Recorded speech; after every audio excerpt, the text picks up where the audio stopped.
ఇదేదో పెద్ద కొంపలాగే ఉంది, దూరుతాం. దండాలండి అమ్మగారు. ఎవరు నువ్వు?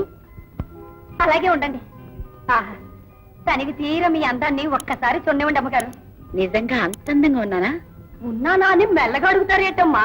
ఆ గవర్నమెంట్ వాడు మిమ్మల్ని చూడలేదు కానీ చూస్తుంటేనా 100 రూపాయల నోటు మీద 3 సింహాలు బొమ్మ వేయటం మానేసి మీ బొమ్మ అచ్చి వేస్తారంటే నమ్మండి. ఇంతకీ నువ్వెవరు? నా పేరు కొండమ్మ అండి. ఇన్నాళ్ళు ఏవో చేతి పనులు చేసుకుంటూ బతికానండి. ఇప్పుడు దాంట్లో కాస్త తిరకాసు వచ్చి మానేశానండి. ఇంట్లో ఏదైనా వంట పని ఉందేమో చూసిపోదామని వచ్చానండి. ఆఖరికి తమరు కాళ్ళు పట్టే పని అయినా సరేనండి, కలిగితేరు పని చేసినంత గొప్ప అండి. అయ్యయ్యో, మొన్ననే ఒక వంటవాణ్ణి పెట్టేశానే. అలాగా మగాడి చేతి వంట తింటే రోల్ లాంటి మనిషి కూడా రోకల్లా అయిపోతారండి. అమ్మ నచ్చుకుంటాక ముందే మకం వేసావా? అమ్మలాగా పుసు, నువ్వు ఈ కొంపకే చేరావు. ఇది అమ్మగారికేనా? ఇలా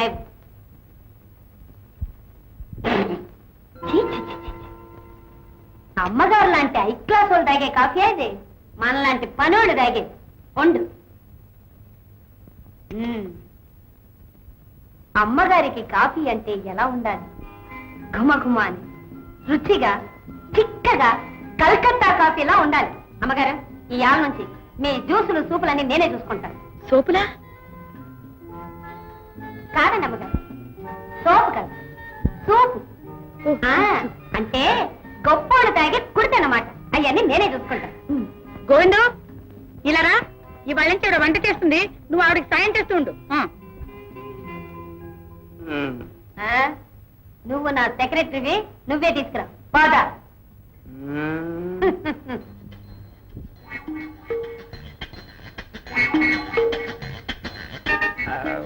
వంటగది అంటున్నా, స్పూన్లు, గరిటెలు, గిన్నెలు, సరంజామాన్ని ఏవి కనపడవేంటి? అది నాది ఇనప వ్యాపారం కదా, ఐరన్ బిజినెస్. పైగా తక్కువ పరికరాలతో ఎక్కువ వంట చేయాలి. హరికథ చెప్పమాక. ఇదిగా నీ అరిచేయి చూపించు. ఇవన్నీ ఎట్టుకున్నానని నన్ను ఎరికెళ్దాన్ని అనుకున్నావా? ఇదిగా నీకంటే నాకు చాలా సర్వీస్ ఉంది. కానీ ఏది నీ పెట్టేది? ఏది ఆ పెట్టి తెరు. అమ్మమ్మ, మగాళ్ళ పెట్టెల్ని ఆడాళ్ళు తెరవకూడదు, అందులో చాలా ఇబ్బంది అయిన ఉంటాయి. ఏం పర్వాలేదు, తాళం తెరు. తాళం చేసి పోయిందిగా. పోయిందంటే పోయిందిగా. ఎప్పుడు పోయింది? పులుసులో పడి గుడికి పోయింది. పులుసులో?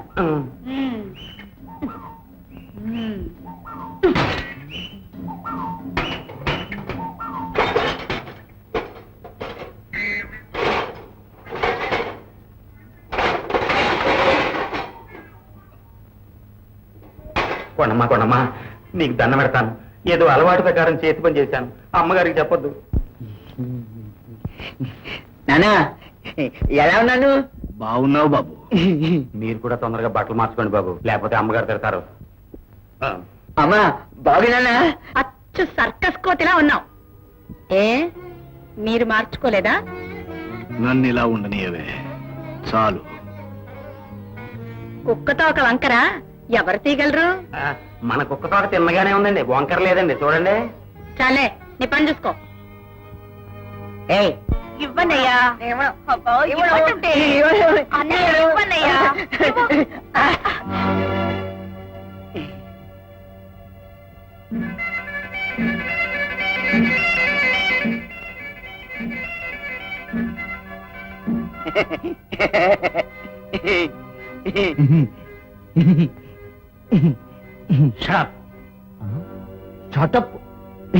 సుశీల, సుశీల, ఒకసారి నువ్వు అత్తగారు వెళ్ళారండి, మీతో మాట్లాడాలి.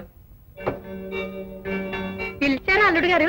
ఏం లేదు అత్తయ్య, ఇప్పుడే చూశాను, సుధ గోపిని ప్రేమిస్తున్నట్టుంది. ఇప్పుడు ప్రేమించడం ఏమిటండి? వాళ్ళు చిన్నప్పటి నుంచి ప్రేమించుకుంటున్నారు. వాళ్ళకు పెళ్లి చేయాలని కూడా అనుకున్నాం. ఎప్పుడూ అనుకున్నారు. అప్పటి పరిస్థితి వేరు, ఇప్పటి పరిస్థితి వేరు. ఆనాడు మీరు అనామకులు, ఆస్తి అంతస్తు లేనివాళ్ళు. కానీ ఈనాడు నువ్వు శ్రీకాంత్ భార్యవి, మీరు శ్రీకాంత్ అత్తగారు, సుధ శ్రీకాంత్ మరదలు. ఇప్పుడు మీకు ఆస్తి అంతస్తు ఉన్నాయి. నిజమే అల్లుడు గారు, మీరు చెప్పేది అక్షరాల నిజమే. ఇంకో నిజం చెప్పనా? మహారాజులు పేదవాళ్ళు రైలు పట్టాలంటి వాళ్ళు. ఈ రెండూ ఎన్నడూ కలవకూడదు. కలపాలనుకోవడం మూర్ఖత్వం. మహారాజులు మహారాజులతోనే కలవాలి, పేదవాళ్ళు పేదవాళ్ళతోనే కలవాలి. అందుకని సుధను పేదవాడికి ఇవ్వటానికి వీల్లేదు. ఏమిటా చూపు? అబ్బే ఏం లేదు.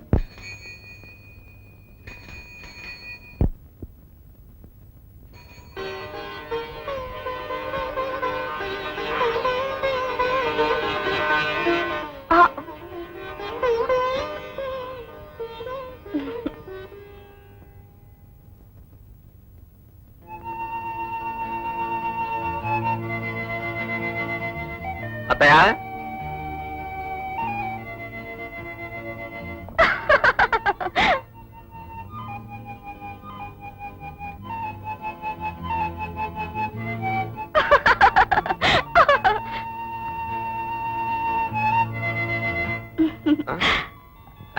బావా కాఫీ తీసుకో.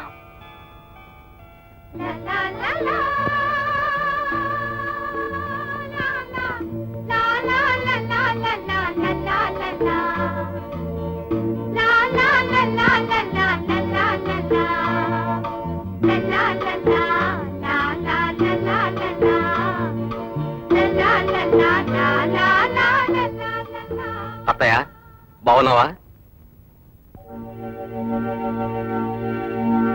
హే గోపి, ఎవరంతస్తును బట్టి వాళ్ళకి ఎలా మర్యాద చేయాలో నా మరదలకు తెలియదు. Just minute.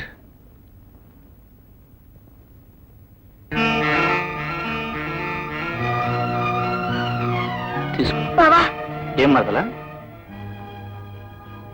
సుధా, ఇచ్చింది ఏదైనా ప్రేమతో ఇచ్చారా అభిమానంతో ఇచ్చారా అని చూసేది మనసున్న మనిషి. గ్లాసుతో ఇచ్చారా కప్పుతో ఇచ్చారా అని చూసేది మదం ఉన్న మనిషి. కుచేలుడి దగ్గర అటుకులు అందుకున్న కృష్ణుడికి 5 ఊళ్ళన్నా ఇవ్వనన్న రారాజుకి అదే తేడా మిస్టర్ శ్రీకాంత్. గోపి, అల్లుడు గారిని పట్టుకుని ఏమిటా ఏకవచనంతో మాట్లాడుతున్నావు? గారు అల్లేవు. అత్తయ్య, శ్రీకాంత్ మీకంటే ముందు నుంచే నాకు బాగా తెలుసు.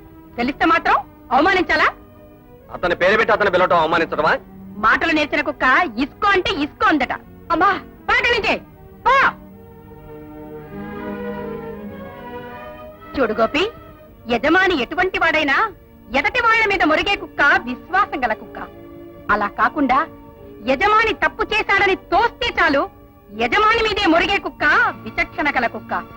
ఏ ఇంట్లోనూ విచక్షణ గల కుక్కని చేరనివ్వరు. హియా హియా హియా. అత్తగారంటున్న మాట అర్థమైందా గోపి? ఇప్పుడు నువ్వు విచక్షణ గల కుక్కవి. ప్రతిదానికి బౌ బౌ అనటం